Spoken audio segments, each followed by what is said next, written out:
دا خبرې ځکه بار بار درته کوم زه به نه یم بیا به تاسې مشران یاست بیا به تاسې هم د کخیرو دا وطنونه په رسمیت پیژنئ بیا به بابای قوم پیژنئ ملي ترانې به وایاست ملي سرودونه به کوئ ملي اتڼونه به کوئ ملي لوبې به یې ملي کرکټونه به یې ملي سوټي به یې ملي ډانګونه به یې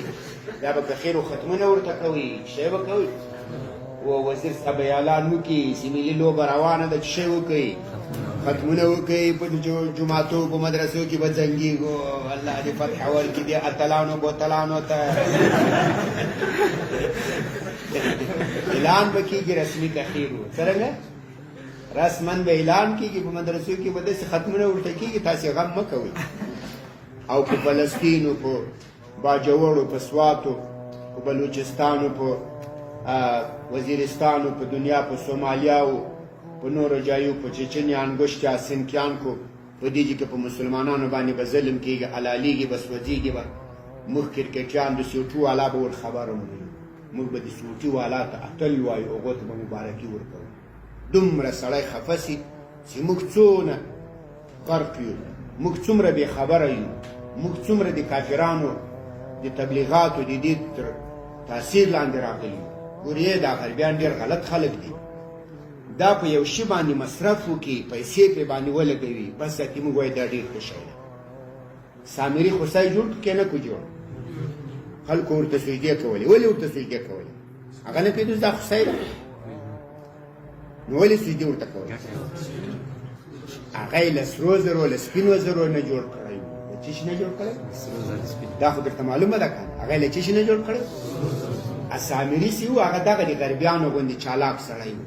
سرمایه ګزاري پرې وکړه پیسې پرې مصرف کړې بس ذاتې ټول په سجده ورته ولوېدو کرکټ کې ولاکه هېڅ شی مې ګوري یو سوټی ده یو بال ده څه شی ده خو پیسې دي پکې دا اوس دا د افغانستان ټیم ته څو روپۍ ورکړې خبر یاست که نه یاست 15 بنۍ ځوان 7 میلیونه به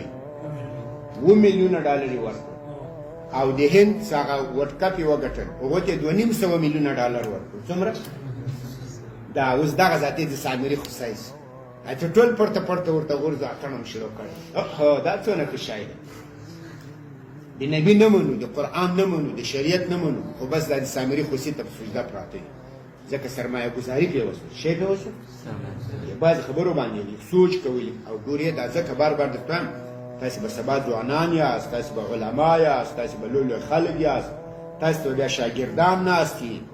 بیا به ته ورته وایي دې بوتلانو ته به یو مبارکي ورکړو هغه به دا نور رئیس الله دا ډېر ښه کار ده د مبارک هم شی ورکړه بعضې کیسو کې لږ سوچ کوئ فکر کوئ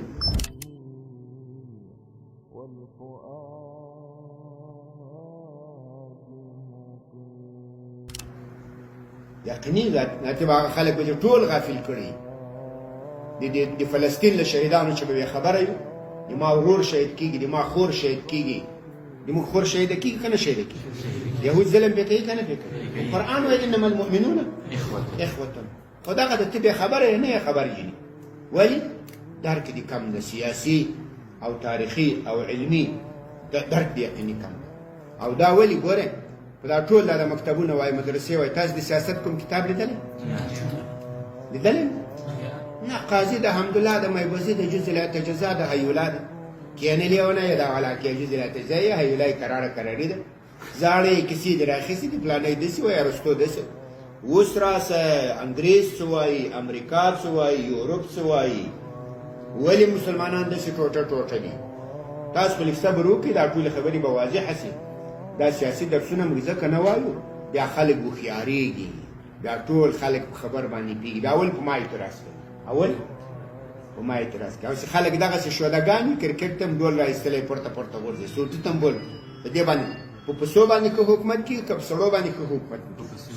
پسونه باندې 500 پسونه یو شکون پسې روان وي یو سپی ورسره روان او 10 دانې طالبان څوک سم نسي روان ځکه پسونه غریب خو خبر نه پوهېږي